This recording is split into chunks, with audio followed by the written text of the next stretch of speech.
Join over 5,000 attendees for the largest AI event in Asia, Super AI in Singapore, June 5th and 6th, 2024. Edward Snowden, Benedict Evans, Balaji Srinivasan, and over 150 others will hit the stage, joining the industry's most influential to explore and unveil the next wave of transformative AI technologies. Singapore will become a vibrant AI hub for a full week from June 3rd to the 9th, with over 150 side events that will make for unparalleled networking opportunities.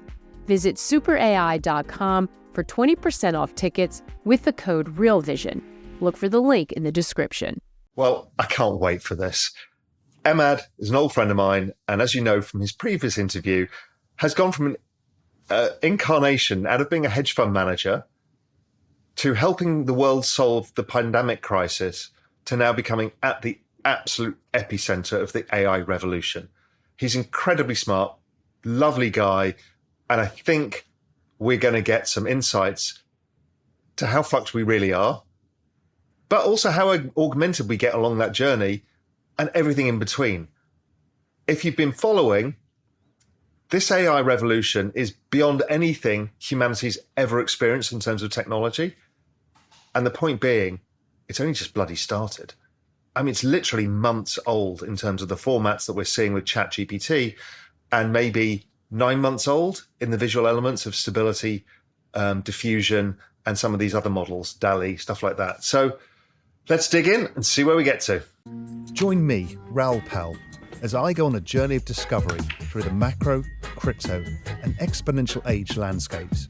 In The Journeyman, I talk to the smartest people in the world so we can all become smarter together.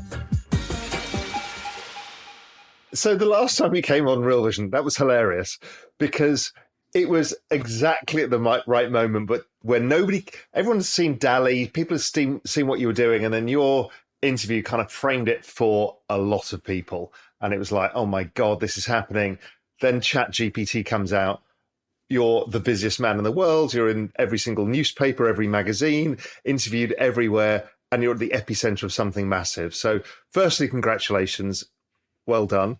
Let's catch up. Let's find out what the hell is going on now, because it's moving so fast. I read your tweets with interest. I mean, I can't even keep up with this stuff. It's a bit insane. I think I mentioned last time we created a time machine, not a knowledge compression machine. But it's a bit of a... like 3 years ago in February, we did one of these where I think it was the start of February, we were talking about COVID, right? That's right. And I think we saved a lot of Real Vision people money and made people money that way, talking about what's coming. And this is far bigger than the pandemic. It's far, far bigger. And we're seeing it live in front of our eyes right now. I think one of those things sorry to interrupt, but one of the things I've been framing it as for people to understand at a macroeconomic level is this is a bigger shock than China entering the WTO. Yeah. On so many levels. It's gigantic. It's huge. I mean, I think fundamentally, people are hard to scale. Expertise is hard to scale. This technology makes it so you can scale people. Like one of the most difficult things has been, always finding a good intern, finding a good analyst. ChatGPT is a good analyst or intern with a bad memory, right? And that can displace so many things because now you have knowledge work being scalable, And so the best knowledge work has become more scalable with this technology because we don't get stuck with that blank page problem, and we can take ourselves and put them into these models to then learn about us, and then it extends us. But so much of our world is information-based and it organizes information better. Perfectly? No. But better? Yes. So again, it solves that expertise scalability question. But still with a human. And as you said, this is a bigger thing than China entering the WTO, because what that did, that scaled manufacturing. This scales ideas. It scales information flow. And I think we're just seeing the early stages of that, even though it's being deployed, again, at insane scale. There's always this thing like technology always starts as a toy. I'm like the toy to deploy cycle has become like that. Microsoft has shown the way and then everyone's following. Just like, Twitter somehow is still going despite 75% of the people not being there. Airbnb kind of did that. So people started laying off. I'm like, how many people do these big tech companies need? Well, a lot less now that this technology is here. It's kind of, if Microsoft can do it, I can do it. And boom, it's in Slack. Boom, it's in Notion. Where is it not going to be? So after you really came onto the stage, then suddenly we hit the accelerator button everywhere. Microsoft ramps up with OpenAI, Google hits the panic button, Amazon, I presume, are hitting the panic button. Where are we now in all of this? Because, I'm watching you kind of wryly observing all of this on Twitter as everybody is now hitting warp factor 10. Yeah, I think, everybody, everything everywhere all at once is kind of the way it is. And again, it's very reminiscent of the pandemic, right? Like it's the February of 2020, where every single person in the world that has a knowledge interacting company needs to have a generative AI strategy.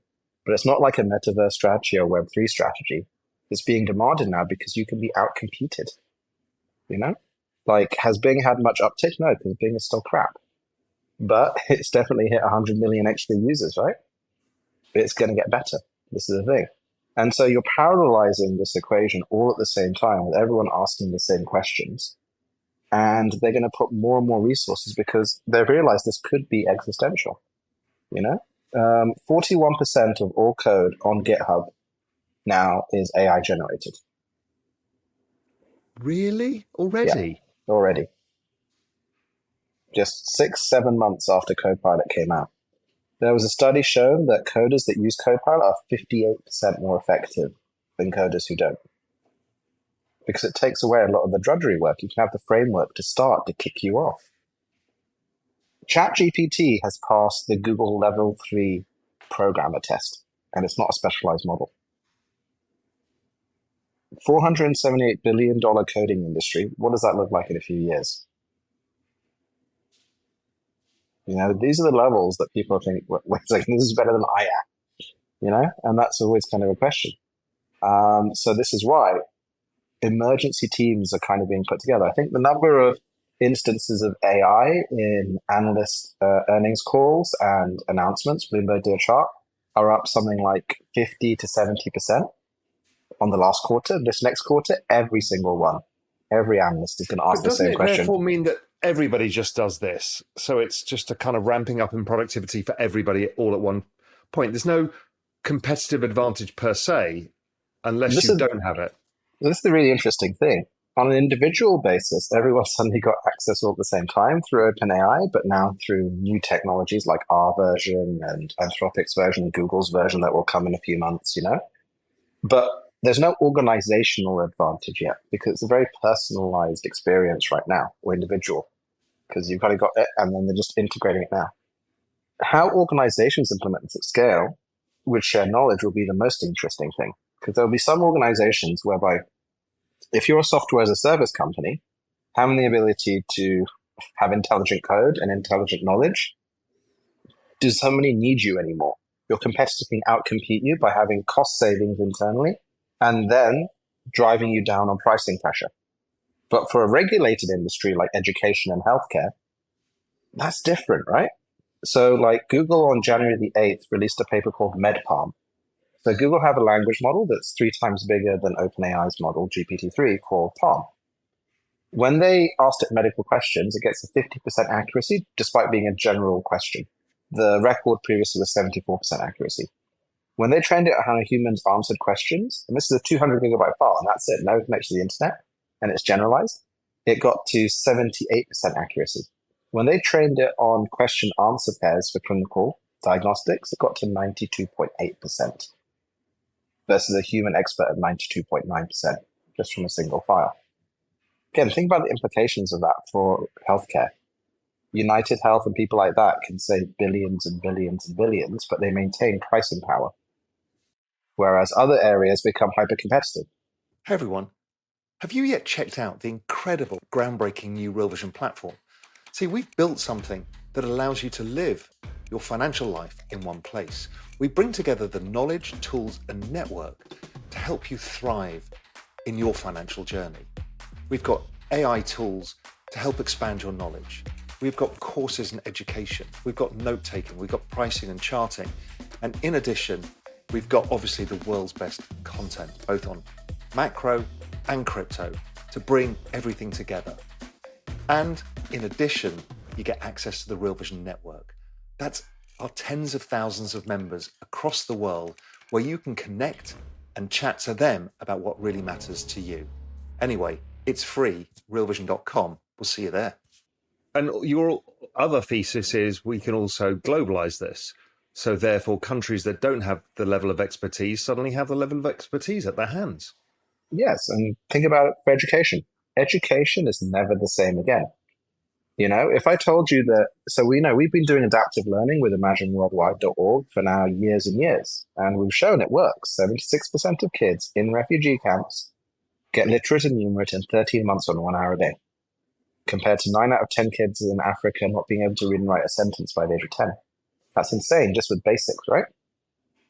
But now, when I was having my 1 week break over Christmas, because I gave the whole team a week off, I said, get some sleep or you're going to die in 2023 because it's going to be so hectic. And of course, Business Insider around that as Stability ICO says you're going to die in 2023. You know, Chris, what are you going to do? I got calls from like 5 headmasters saying, Emad, what's my generative AI strategy? I was like, what? All our kids are using ChatGPT to do their essays for homework now. And this is one of the top private schools. So every single headmaster all around the world at the same time had the same question. So what happens now? In Eton, you do your essays live in class, the old blue book kind of thing. You handwrite it. Education is never the same. And so this is one of the interesting things, you know, when we always look at markets. Sometimes things are never the same, and there's a lot of never the sames coming as a result of this. And how will people adapt? Because you can scale humans again. You can scale expertise. So the Global South suddenly can scale individualized one-to-one tuition. The Bloom method is the only thing significant, like one-to-one tuition to do that. You know, you can scale healthcare. You can scale all these things, but that means expertise becomes global. So again, China bought manufacturing global with a WTO kind of thing. This reduces the cost of expertise going global, which is obviously a far bigger impact. I mean, how do expertise-based companies, you know, if you think about the McKinseys of this world and all, I mean, it's so disruptive to everybody. I think this is why Bain announced their partnership with OpenAI, with Coca-Cola being the first major customer, which is interesting. You know, do you want to sell sugar and water with AI? I don't know. I'm going to have to come up with some slogan around that, or come work with us. They have to move. They have to adapt. I was talking to one of the big 4 accounting firms. They're putting hundreds of millions into this before the end of the year because they're like, this could end tax and audit. And I was like, you're a big 4 accounting firm. And they're like, we know, but we tried this. And I can do my reports super quickly. So why can't I do a tax report super quickly? I was like, okay. But they're going to put billions in, right? So again, information flow gets disrupted by these tiny little files. How I'm thinking about this, we'll dig into the specifics of where you are and what you're doing, but I just want to frame some of this bigger stuff. How I'm thinking about this is a incredible acceleration moment for productivity, but it does create a change in the job structure. What that is, how it works, don't know yet. How are you thinking about going out 5 years from here? I can't even think about 1 year, let alone 5 years. Like, I thought the ChatGPT moment, I think I said to you, would happen at the end of this year, not at the start of this year, right? I mean, it's been 14 weeks since ChatGPT, and we're recording this 5 weeks since Satya dropped a bomb and made Google dance, right? And the whole market, again, what's the number one question is this now.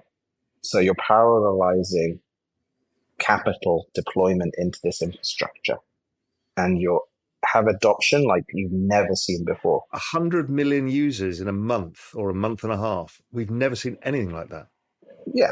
Well, I know it was, a million in 5 days, 100 million in a month and a half. But that's because it's easy, it's usable, and you don't have to wait to try it. It's instantly accretive because it solves the blank page problem.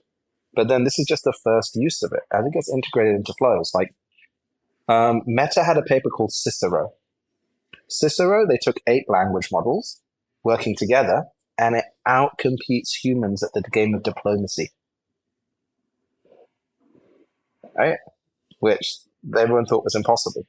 So as this gets more and more advanced and used in different ways, again, you're at the iPhone 3G moment, if anything. When we talked last, we were at the iPhone original. You remember, it didn't have copy and paste. We just got copy and paste. Where's the App Store? The App Store is coming, right? And it's coming now because everyone wants to build the apps, and it's easy to build the apps. 4 of the top 10 apps on the App Store in December were based on Stable Diffusion, and that was the entire backend, a 2 gigabyte file. We got neural engine access on the 1st of December, the first AI ever, because these files, again, are entire backends that you can just build on in seconds, minutes. You can even get it to write the code for you.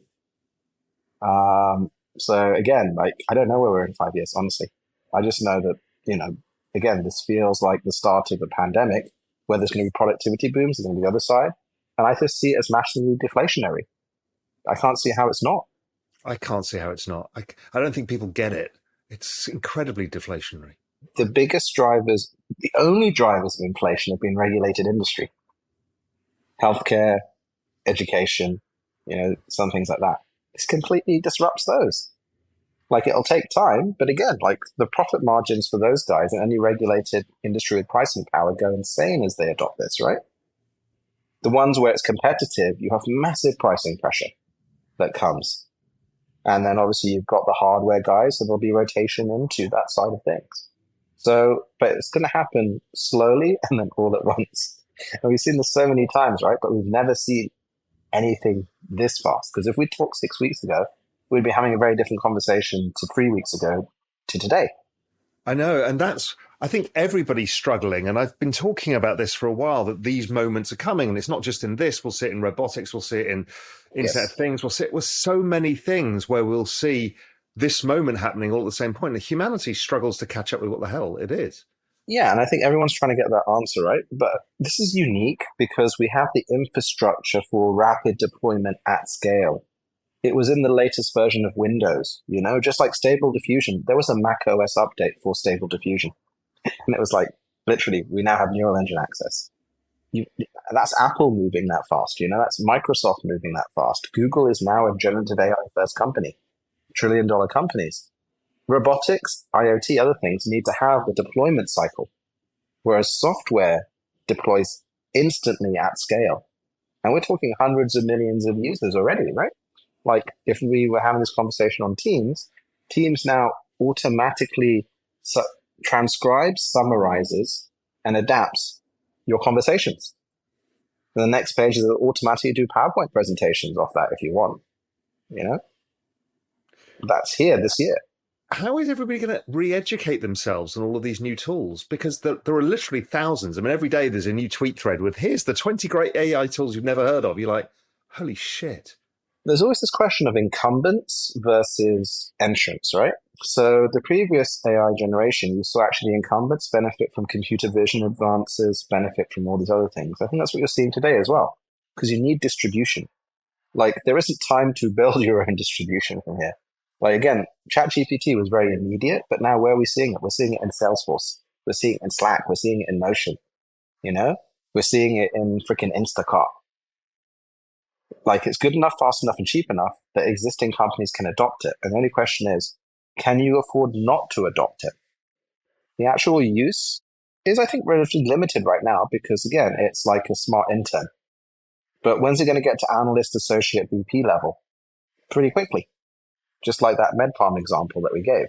Because you have the generalized model, the model that learns how humans interact with it, specialized domain, and then human in the loop, rapid iteration. We haven't got to that point yet, where it learns about Raoul or Emad. And this is the thing, you don't need to learn how to use it. It's natural because it's based on the sum of principled analysis of the entire text corpus, or the entire image corpus, or the entire sound corpus. So we're going to have, like, it just seamlessly fits into existing architectures, from chat to other things. And in fact, in the future, literally in the next few years, it will automatically build UIs for you. We already see that. Like, are you a visual outputter versus an auditory outputter versus this or that? Why do you need to have menus anymore? Just tell the damn machine what you want. Language is code, and this thing can code. And isn't the game going to be about data sets in the end? Yeah, I think there's a lot of value to data sets. And, we've been going and making some very fun deals. But at the same time, these are few shot learners. That's the way it's called. So you have this generalized corpus of the whole internet, right? Or a snapshot of the internet. And so it learns the principles from all of that. But then you teach it a little bit, and then it hones in on that specific area of the internet. But it doesn't need to have big data for that. You can do that with but I'm relatively thinking little. of the quality of the data sets that you therefore train it on. So if you've got proprietary data sets, the better the proprietary data set to add into the model, the better it's going to be. Yeah, so that's what our model is. Our thing is you create the standard in every model of every modality, and then people can take our base models, these generative engines, and then add their own data to it and have sovereignty over that. So Goldman Sachs, Citi, everyone, they are banning ChatGPT, but they can create their own stable chat, as it were, by adapting to that data. But the models, like I said, are very quick learners. So an example of that is the number one app in the App Store in December was Lensa. This thing where you upload your face, like 10 pictures, and boom, you've got a model that just does your faces. That's just from 10 pictures, right? So this is what I said, few shot learning. So if you look as well what's happening now, like there's a bunch of use cases that are based on private data and all this institutional knowledge. Like you can pull into Google Slides soon, like all your internal Real Vision notes and everything, and then have OpenAI's API to combine with that, and boom, you generate slides based on private and public knowledge. First time it's ever possible. In fact, it extends Google mission, organize the world's knowledge and make it accessible. Can finally go behind the firewall with our technology in a completely legal and proper way, as people have their models and then these general models. But then what's also happening is you can give these things more and more instructions. So until recently, you can only use 4,000 characters for the prompts. Now you can use 32,000. So you can give it a whole instruction set of like a HR policy. And then it learns that HR policy dynamically without having to retrain the model. So there is generalized world knowledge, there's specific rule-based knowledge, and then there's masses of really unique knowledge. And there's variants for each of these. And they're all accessible pretty much now. But again, like we could only put tens of millions or maybe 100 million into training this infrastructure. Now there's a revenue component and there's a strategic imperative. How much do you really think is going to go into this sector in the next few years, Raoul? Trillions at this rate. Literally trillions. 5G was trillions. This is more important than 5G. So I don't even know where I'm going to end up. Like again, I'm trying to. No, and I don't think because we don't think very well in exponentials, and this is one of the biggest. Well, it is the biggest exponential we've ever seen in technology. It's the extension of human expertise. It's made expertise scalable, like I said. And so that is huge. And like I said, like, this is infrastructure. Every company uses this infrastructure. Every country will need their own versions. And so that's kind of where we position stability, right? I think we discussed this, to be the infrastructure layer for private data. Yeah, I want to come into this whole comparison thing. I just want to understand one thing before we move on, how you fit into all of this is the one thing that is expensive in this equation is the training of the models and having to use AWS or Azure or everybody else. Not really. We're training cutting edge language models that are GPT-3 level. It's like a couple of $1 million. And then that model can be used everywhere. I mean, even if it costs 100 million now, like GPT-4, doesn't matter. No. Well, I'm thinking more of the applications layer, not at the foundational layer like you guys are. So, yeah, once the model is trained, then it becomes about inference or running the model. So Stable Diffusion, from launch to now, we reduced the cost by 100 times. ChatGPT just has a 10 times cost reduction as well. Actually, the way to think about it is this way. You remember Bitcoin? You started mining it on GPUs. Do we use GPUs anymore? No, we use ASICs. So what happens when everyone uses the same model? You can have ASICs. And so, I mean, a lot of value does accrue to those giant companies because of all of their compute power, right, that everybody has to lease. I don't think so, because I think people are thinking that loads of models will be trained. My take is that 95% of the compute will be ASICs or GPUs for running the models. Maybe 5% will be creating your own custom versions of it, and 1% will be building the foundation layer.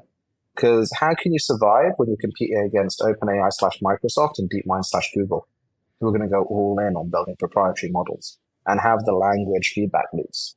It's incredibly difficult, right? And it becomes, again, as you said, bigger and bigger to train the big models, unless you've got a slightly different strategy like us. There's no competing. How many SpaceXs are there going to be building infrastructure to go to Mars? Maybe at most 2 or 3, right? How many people are going to be building the space foundation layer model? Maximum 2 or 3. And then you see the market dynamics. What do we see with this type of thing? One entity typically takes like 80% of the market, right? Because they become the standard. But you also want to avoid single vendor lock-in for your most important kind of thing. So I think that the value does accrue, but then, there are questions like NVIDIA stocks on a freaking tear, and we love NVIDIA because we've got thousands and thousands of GPUs. We're melting a lot of them because we're optimizing the hell out of these things. But again, what happens when you have the move from general purpose to ASICs? Do you maintain a 70-80% margin on that side? And that's a question mark. What happens when there's competitive pressure? So you've got Gaudi 2 from Intel, you've got Trainium 2 from Amazon, you have TPU V5s. And they're trying to undercut your pricing. It's coming now. So it's not quite so straightforward, I think, in terms of the value accrual. And sometimes we don't really know. Like, ITA software sold for 700 million, Kayak sold for 2 billion, building on top of ITA software, right? So I think there'll be some value at the foundation layer and these big corporates, but most of the value will be created above that by people that use this correctly, saving money internally or driving better revenue outcomes externally in media and regulated industries, other places, right? I think semis will be rotated into very aggressively because it's a no-brainer play for a simple story, but then other areas, you look across the SaaS thing, you look at all the HR SaaS companies, and you're like, I could build your whole stack on a file. It'll probably be just as good.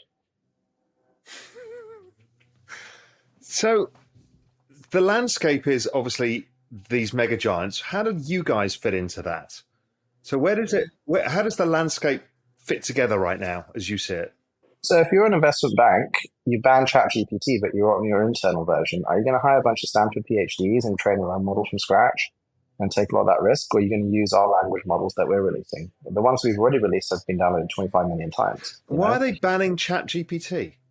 Because what happens when you upload and type into ChatGPT sensitive banking data?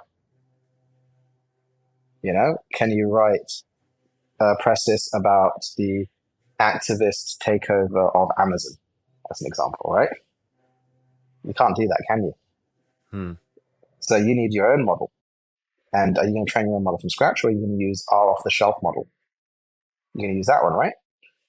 Because since we released Stable Diffusion, we released it open source. Only 2 companies that we know of created their own version from scratch, because training the model is very hard. So we're training the base models in generalized forms. We have sector-specific versions of that with commercially licensed data, and we have country versions of that for individual cultures. And then we distribute that through our hyperscaler partners like Amazon and others. Like Snowflake made 900 million via the Amazon sales channel last year. And our value is in standardizing and making that predictable and stable, shall we say, across all these modalities. So for the base layer, you use us, we get our revenue shares, we get our customized things on the back of that as well. And, we can be open AI for everyone else because there's no other company that can guarantee that you can build a model. So we have all the top companies in the world coming to us and saying, can you create custom models for us? And we're like, yeah. How much? How expensive is that? It's very expensive compared to 7 weeks ago. So it's a mixture of the standardization and this customization. That's where we fit in for all the private data in the world. If it's public data or if it's generalized stuff, you can use the APIs and you can send your data to Google and Microsoft. There are also going to be private instances of ChatGPT and others where they guarantee not to look at it. And that's, again, a great halfway house. And so the landscape is these private instances, these generalized APIs, and then the private side, the standardization layer is us. So what you talked about the kind of specialist models. Where are you now with all of the suite of products that you've got? Because you've got a lot and more coming. Yeah, so we've released the image models and we have the next generation of that coming out. They're cutting edge, full controllability now. So we figured out fingers, we figured out text. We have video models training on 11,000 videos.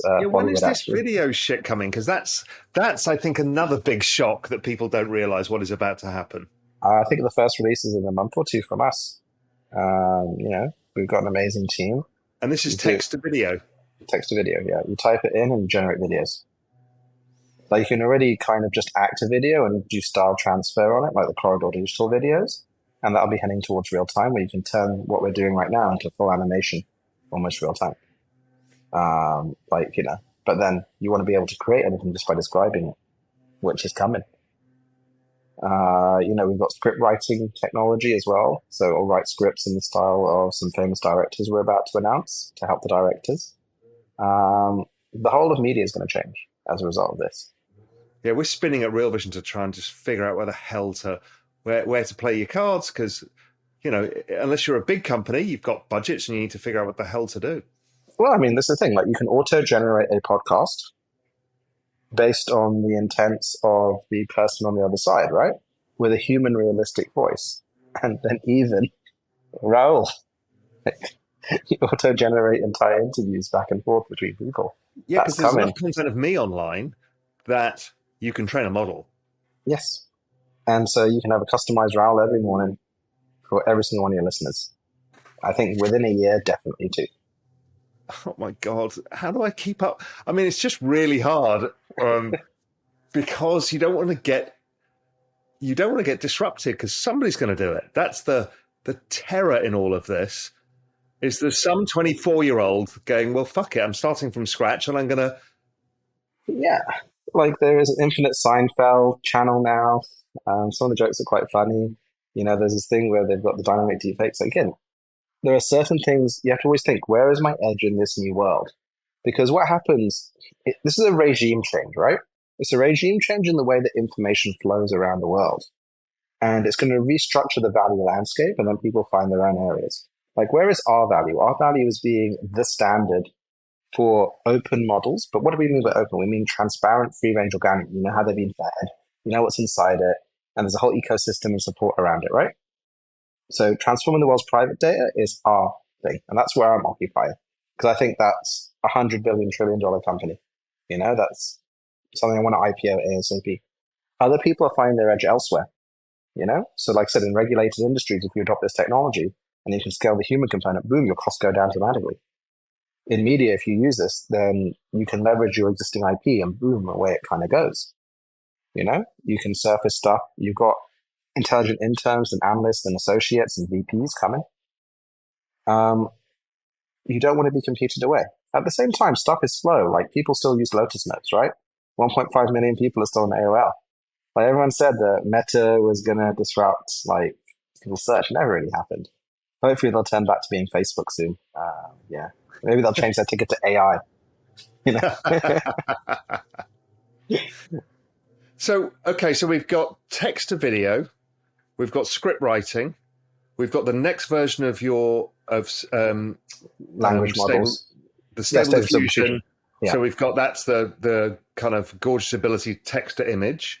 Then you've got language models. Talk us through your version of ChatGPT and how you play in that sphere, because that's interesting. Yeah, so, our existing language models from our Eleuther AI community generated 25 million times. So they're basically the standard in language models already.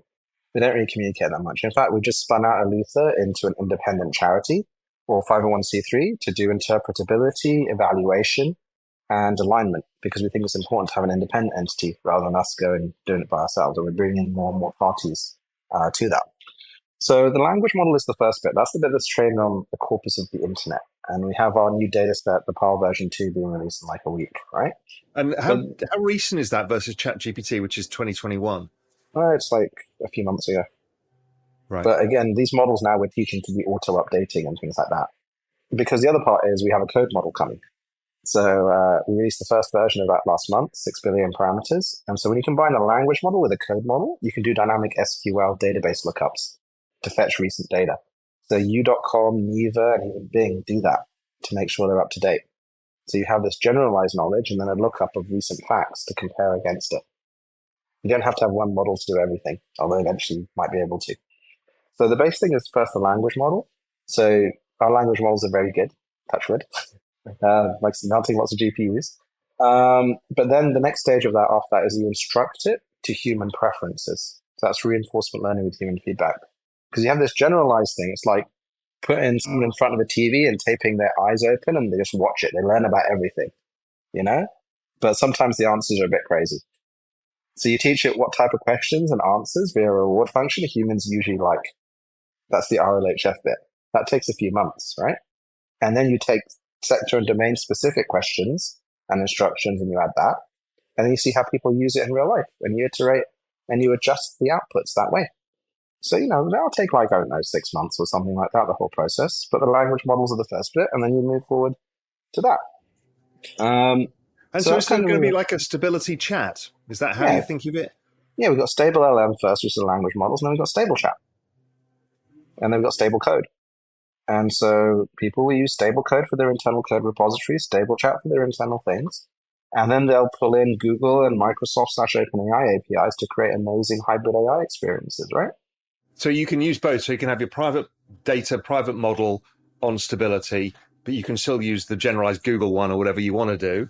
Yeah, like you could have Google Slides, like I said, and it pulls in your private knowledge, and then it pulls in this really amazing script writer from OpenAI. And boom, you have auto-generated slides that are beautifully coded. Or you have it in Office, etc. I think that's the future. You have private models and you've got public models, right? Just like you had on-prem and cloud.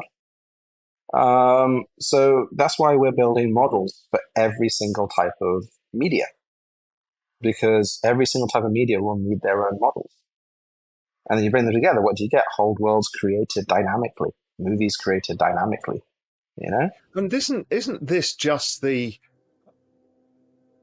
metaverse moment as well? Because everything just goes into that now, because you digitize everything you can create. Raoul can exist in 5 different places at the same time, talking to different people in my own voice and all of that kind of stuff. Yeah, this is the breakthrough technology that Facebook should have focused on, or Meta. They did not. But now they're lucky because they get this, And so, what we're doing by building open models that everyone can optimize for and standardize around will drive the acceleration of bringing that multimodality, that is digital twins and other things, for private data. Because otherwise, what happened is you'd have this Microsoft choke point on the internet, just like it had before, right? Now that at least there's another option and people can own their own models and own their own data and have localized versions of it, customized versions of it, rather than, being beholden to that. So that's where I realized the gap was, and that's where I've gone with stability. And I think that's a better place to be as a business, I hope. Well, I know. And also it's good for society because, again, we don't want this technology to be controlled by just a few. We want it to be widely available. So let's get philosophical. There are 2 outcomes. One is it accrues to some 2 or 3 superpower companies, or B, it's given to everybody. And a combination of the 2 is what's happening. So it becomes kind of ubiquitous. There's no stopping it, right? Your choice of stability AI as an kind of open source means that it is now essentially viral. Yeah, I mean, like you just look at Stable Diffusion, most popular open source software ever. In 3 months, it overtook Bitcoin and Ethereum cumulatively on GitHub in terms of popularity. It took them 10 years. It's overtaking Linux as an ecosystem. Putting this out there, people will take it, extend it, and build around it. We've seen 16-year-olds to 60-year-olds kind of doing that. So our image models are by far the best. Our language models, once they get going, we believe in a year will be far the best. And they'll be accessible and usable. Because otherwise you're going to have this digital divide, right? On steroids. You'll have super augmented humans who have access to ChatGPT and those who don't. Again, I think we mentioned last time, like, I'm usually very supportive of this industry, but I spoke out against OpenAI because they banned Ukrainians in Ukraine from DALL-E too, the image thing. And I'm like, how can you do that? Like, I don't say unethical very often because I think ethics are complicated, but I was like, that's just wrong. They recently changed that in the last few months, but there was a long time when no one in Ukraine could have superpowers for art, And I understand there could be reasons around that, but you can't have a world where you have these restrictions. Like there was just a study released about ChatGPT. Guess what? ChatGPT's ideology is that of Silicon Valley.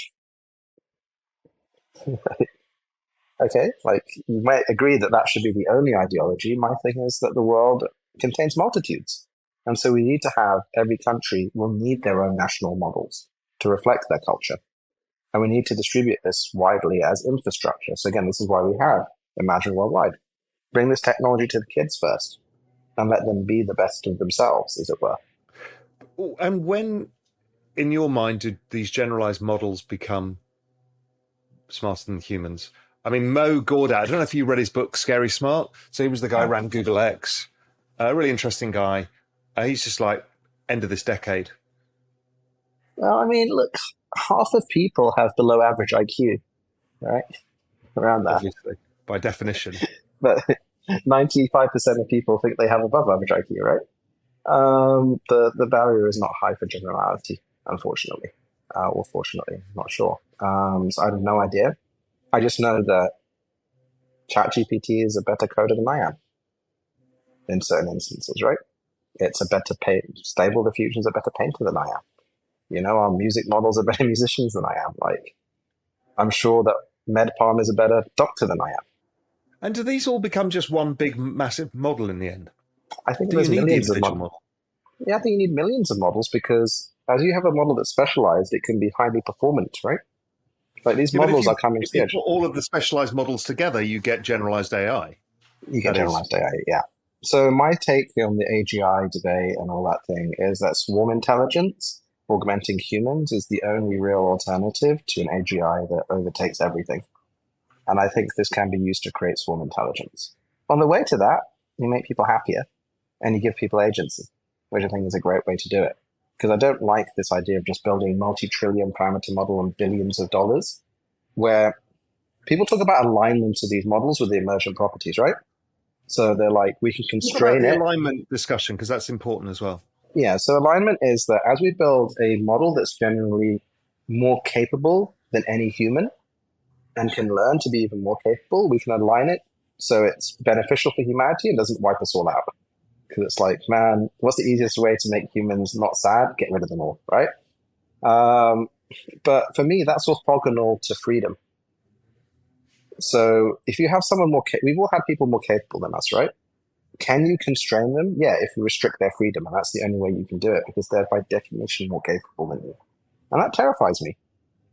So for me, one of the reasons I want to get the technology out there, I want to get it where it's useful in education, healthcare, creativity, is so that we can have dynamic swarm intelligence. And then that can coalesce to maybe counterbalance that, which is a crazy thing to say. But again, we're seeing it live. I'm having these conversations a lot now. Is like, it is not certain what that path is.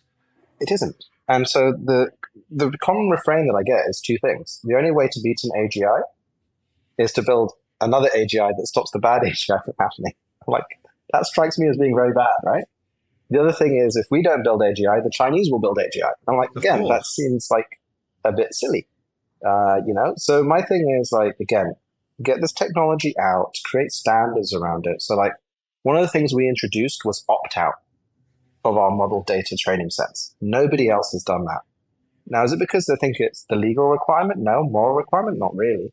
Because again, if it's public and open, you know, and you're using it for scraping, I should be able to use it for that. But I think it's the right thing to do, you know? And so setting standards around that, pushing back against governments who actually want to be even more permissive about what we can do. I think we need to set standards like that. How do you stop somebody, Israel or somebody, saying, well, we're not going to adopt any of your standards, therefore we can capture market share and we can do that? I don't know. I think all you have to do is just have to try and take a lead and make it the defaults. So again, the models that we are training, how many people have released stable diffusion models, even though they have the training code, and it's like only $1 million to train? Again, compared to the value created, like Lenzo is making $2.5 million a day on the App Store. That's just one app, right? From this technology. But nobody trained them. So being in this open, transparent standard, like, we have quite an important place in setting the standards of what is reasonable, you know? And then if people don't adopt that, as you said, maybe they outcompete. I don't think they do. There are elements around that, but it's hideously complicated, unfortunately. And especially at the pace, like, there is no time to breathe, unfortunately. And it's really interesting listening to Sam Altman speak and seeing his tweets. I mean, he's fucking terrified. Like they said that the AGI alignment plan, and it was like, we're going to treat this as existential, even though some people disagree. I think that's incorrect, because if it's existential, you wouldn't build it unless you're terrified of someone else building it. So there's a very unpleasant race Well, dynamic. that is the case, right? There is game theory here. Yeah, it's kind of the known unknowns. I think, it's an incredibly difficult thing. We don't know if it's 10 years, 20 years, 1 year.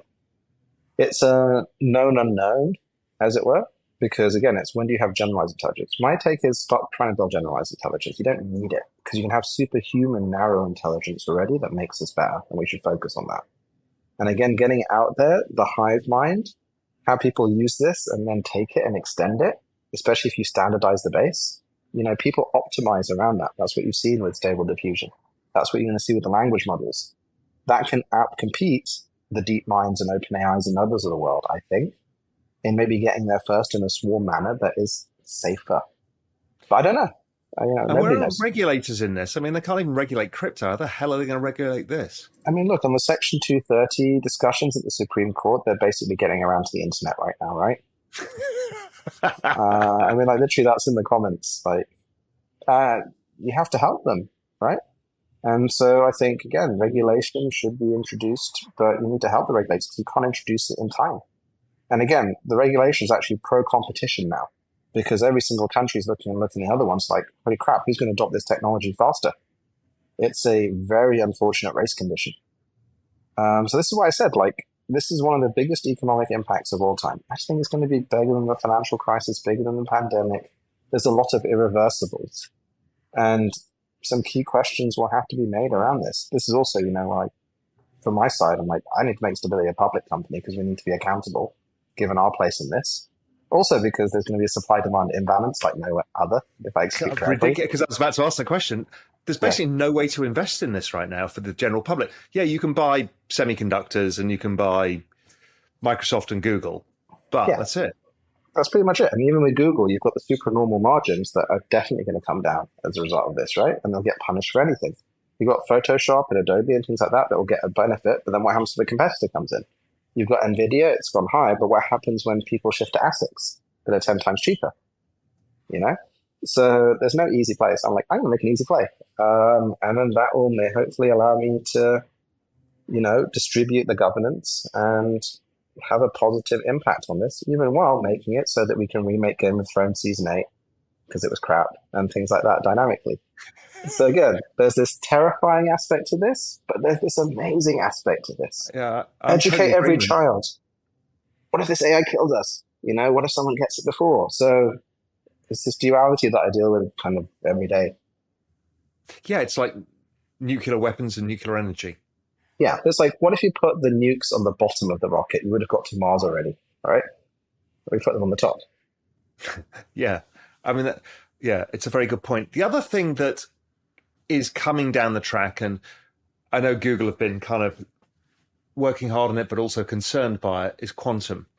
Yeah. Because quantum then increases the speed of this thing, like to Reed's law. It just goes exponential. Well, so you've had the move. So what happened is that you could, with the transformer architecture that paid attention to the important parts of things when learning principles, you could scale it with these A100s and things like that. But after 1,000 or so, it tailed off just because of thermodynamics, actually. Like I said, we're literally melting GPUs now and got 6,000 training our language models and things like that. It's like a $500 million computer. That's actually been solved now, so that's linear scaling. You can actually emulate quantum qubits on H100s. And you can scale it pretty much out there, which has big implications if you think about it. Because people are willing to drop billions on these things now, where previously they'd only drop hundreds of millions. As quantum computing comes in, the key thing here is you have these models forming one part, and then quantum computing is great for optimization equations. Because one of the things you've seen is you've moved to deep learning as a key thing. Now you're introducing reinforcement learning. And this brings up forward things like AlphaGo and those AIs that beat humans at StarCraft and stuff like that. And then you bring quantum into that, you can basically optimize complex systems, which is kind of crazy. Yeah. How the hell are you staying on top of all of this? Well, what a sleep. I know you're at the epicenter of it, so I get that. It's difficult, man. Like every day, there's another breakthrough. Seriously. When you look at ML papers on Archive, it's an actual exponential. It had a 26-month doubling. It's now like 13 or something like that. And again, it's parallelizing. A lot of people ask me, where's the financial markets people with this technology? You know, whether it's Renaissance, I don't know what models they had, because they were obviously doing a lot of stuff early on. Where's that coming? How unfair advantage do the people who can build the models get for a while? Well, I think they get a big advantage because you can understand how to break down the markets. I think you move to AI-based market makers sooner rather than later. There's a whole bunch of stuff. The general sophistication is very low because there aren't many people that understand these technologies. There's only a couple of hedge funds I've seen, and none of them are doing it properly. Like if I had this time and space, I'd launch my own hedge fund. I don't at the moment. So it's going to come. And again, I think there is an unfair advantage from being able to do this. Even more so if you have more degrees of freedom, shall we say. Like what if you could read the stories and create the stories? We're going to see agents like that understand how things spread based on the virality metrics. So I think markets have already moved highly narrative based. If you look at it, like more than kind of ever, like what are fundamentals anymore even compared to narratives? And I think that will just continue to be exacerbated by this technology. And one of the things you might have seen me talk about this, and we briefed on it before, is how the hell is society going to deal with the deepfakes and the scale and speed with which we can create that going into the US election in 2 years?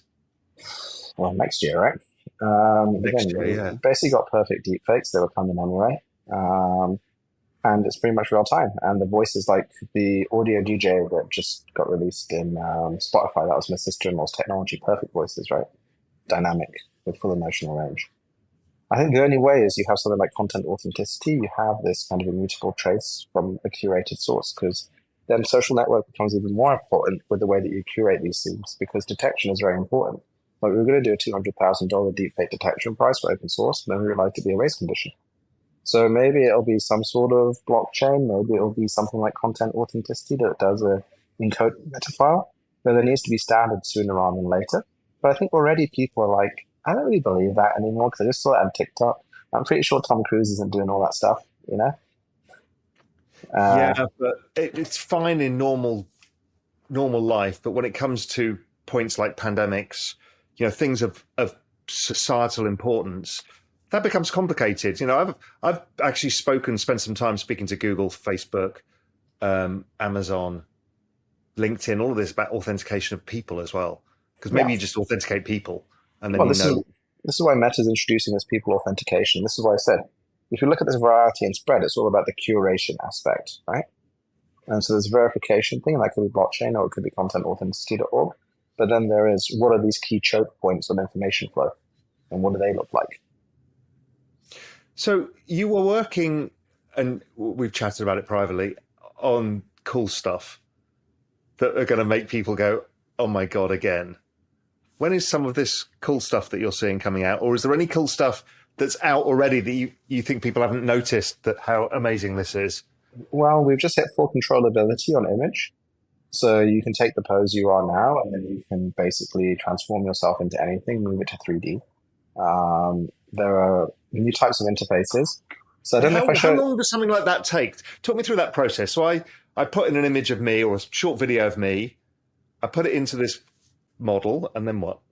And then, you know, you can transform yourself into a transformer in like, I don't know, a minute or something like that. And then once it's trained, it takes a second each time to transform yourself to anything else. But then you can export your 3D model, adjust it with a Blender plugin, and then you can just do that. Or you can take a whole movie and then transpose it with coherence, probably in the next few months, into like an anime. You can make yourself Dragon Ball, whatever. Then you can view that on, I don't think I showed you, like one of the companies I'm on the advisory board of, Leia. They just released their glasses-free retina quality 3D tablet. So it's 3D without glasses, and it's retina quality. I'll send you a tab. And basically we can convert 2D to 3D live as well. And you're like, what is this magic craziness? Especially advanced technology is magic. There's too much magic out there. The question is, is it destructive or creative magic? It's a bit of both, unfortunately. It is. Yeah, we just have to be honest with ourselves. We just don't know, but it's not going away. You can't put the genie back in the bottle. Somebody was always going to build this. Yeah, someone was always going to build this, and that's kind of what I saw, and that's why, stability is like 16 months old. I accelerated this so hard, and now I'm accelerating it again because, again, we've got to have options, right? It can't just be controlled by a few choke points that, okay, they get economic excess, but at the same time, are they doing the right thing? I don't know, but there should be options. Am I doing the right thing? I don't know, but at least other people can take the technology and kind of use it, hopefully for their own customization. And the ownership structure is different. Is there a good business on that? I think there's an amazing, ridiculous business from that as well. And the whole entertainment industry as well completely changes. Oh, here's a question that somebody asked me the other day, and it's a very valid question, is has the porn industry adopted it yet? I don't know. You know what I mean? They've always been very fast with the adoption of technology, because then that changes a lot of the equation. Like, you can see these AI models now, so modeling, so you can get whatever kind of model you want to wear the clothes that you want. It's like, oh, okay. Well, I mean, I'd say my hope is probably that the exploitation rife in that industry decreases if you have digital variants of it. But I'm not sure how it's kind of being adopted at the moment. I do know that just real life, still life pictures, some of the kind of models that included not safe for work actually had better anatomy and things like that, because it learned from still lifes and nudity and things, which is kind of crazy to think. Again, I think any information media flow-based business gets changed by this. And that is basically Western society, right? I can't think of very many places where this isn't applicable to save money, make money, create new experiences, etc. I can't either. And I can't get my head around it, because it's literally every single thing we see, do, learn. I mean, it's everything. It's everything. And then there's this question, I'm reasonably convinced that in 2, maximum 5 years, you'll have ChatGPT on your smartphone without internet. What does that mean? When you have a very capable analyst level person on your phone, Bing is no longer stupid, Siri is no longer stupid, and it learns about you. But it also means that the Internet of Things can have the same. Yes. And they can be embedded in your fridge. Yep. And you can go everywhere. I said you'll have it in your toaster, Stable Diffusion in your toaster. Why? Because then you have fancy toast. Fancy toast. Of course you will. I mean, the Internet of Things is headed that way, but once you give it AI, it can do all sorts of stuff. Well, Web3 was missing AI, right? I always was very puzzled by that. You have identity, but you don't have AI. So again, I think people will adopt this faster they are adopting it faster than any technology we have ever seen. And we've been in markets for decades, right? Never ever seen anything like this. Nobody has. Because there's an installed base and it just seamlessly fits in because it takes structured and unstructured data back and forth. And then he said, eventually it will be on the edge, and it will be available to everyone. And I think that is an incredibly uplifting agentic thing. Or it's the panopticon to end all panopticons. I don't know. Yeah, I don't know if my fridge is going to take over the world or not. But once it's off the internet, you can't control it. Yeah, there's a great story by, I think, Cory Doctorow called Unauthorized Toast. The intelligent toast maker, you don't pay it, it stops making you toast. And then, you got Hitchhiker's Guide to the Galaxy with, what was it, Red Dwarf with angry toasters and things like that. Oh my God, it's going to be a crazy future. I don't want toasters giving me attitude. Get enough of that already. Yeah. Emad, listen, amazing again to catch up with you. Thank you for giving us your time and good luck with everything. Let's see where we get to. This is crazy. I mean, we only spoke about a month and a half ago. I don't know. Time compression technology. Oh my God. Where are we going to be in a year? I don't know. I have no idea. Anyway, my friend, great to see you as ever and good luck with everything. Cheers, buddy. We live in interesting times. We do indeed. There's almost too much to process in this video. I can't get my head around it. It's moving too fast. There is too much happening in too many spaces, in every single aspect of everything we do as humans on Earth, from creating art to writing scripts for films to the medical practices, accounting, lawyers, media, literally everything. Any single absorption of knowledge has changed, but at a rate of which none of us can understand, A, how to even catch up, but how to even understand it. And when I ask Emad, who's at the bloody center of it all, where it's all going in 5 years' time, he's like, fuck knows. It's moving so fast in so many unique ways by so many people that we really have no idea. But I think Emad confirmed my view that this is literally the biggest thing that has happened on an economic and societal level in history in the shortest period of time. And the ramifications of this will live with us forever. Join over 5,000 attendees for the largest AI event in Asia, Super AI in Singapore, June 5th and 6th, 2024. Edward Snowden, Benedict Evans, Balaji Srinivasan, and over 150 others will hit the stage, joining the industry's most influential to explore and unveil the next wave of transformative AI technologies. Singapore will become a vibrant AI hub for a full week from June 3rd to the 9th, with over 150 side events that will make for unparalleled networking opportunities. Visit superai.com for 20% off tickets with the code REALVISION. Look for the link in the description. We hope you enjoyed the video. At Real Vision, we help you understand the complex world of finance, business, and the global economy with in-depth analysis from real experts. Join the revolution at realvision.com.